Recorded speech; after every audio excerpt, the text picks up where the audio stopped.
Bob and I have been married for 36 years, and we've lived in Leisure World since 2000, been retired since 2000. Ann and Bob Stalder were just beginning to enjoy the free time they'd worked so hard to earn. Then one day, in 2003, Bob collapsed out on our patio, and the paramedics came. I really didn't think it was that bad, but when I got down there, they put me in a room that scared me, and then the neurosurgeon asked me, well, what do you want to hear, Mrs. Stalder? And I said, I want to hear the positive. And he says, I'll tell you about the 5%. Bob had had a serious stroke. He laid in the ICU in a coma and on life support. The odds of surviving even the first 72 hours were against him.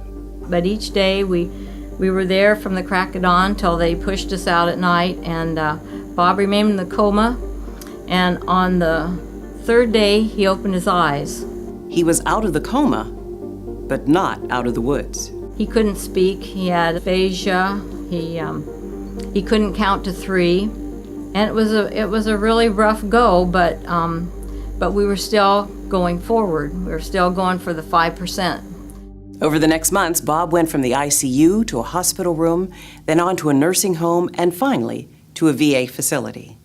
There were still severe challenges to overcome, but Bob and Ann decided to face them at home. We had to get rid of the furniture in the living room because the only place to put the hospital bed was in the living room, unless we wanted to. It was too hard to get in and out of the bedroom, and Bob wanted to be in the living room because he wanted to be where the action was. At first, there was more action than either of them wanted.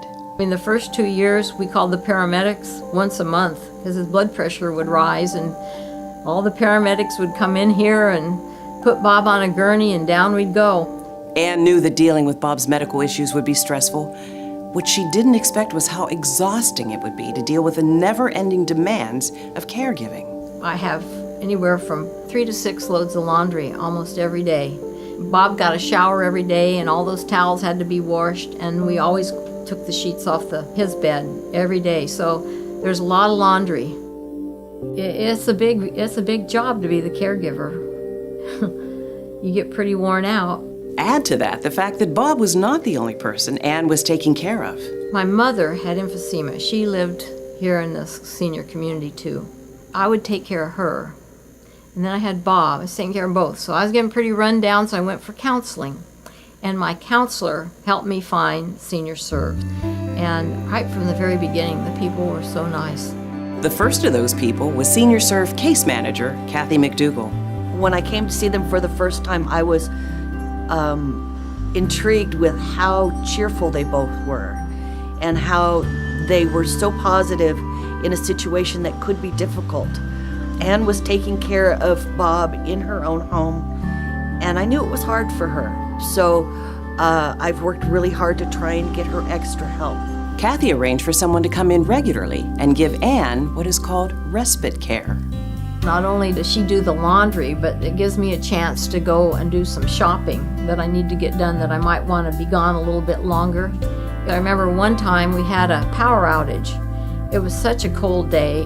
Bob hadn't had breakfast, but the lady from Senior Serve came, and she couldn't believe what she saw, so she got in her car and went to Ralph's, came home with hot cocoa, hot coffee, hot this, and I mean, she got us all these different things, warm things, and God bless Linda. Not only did she bring us the meals, but she also went the extra mile and went and got us some more things that made us more comfortable.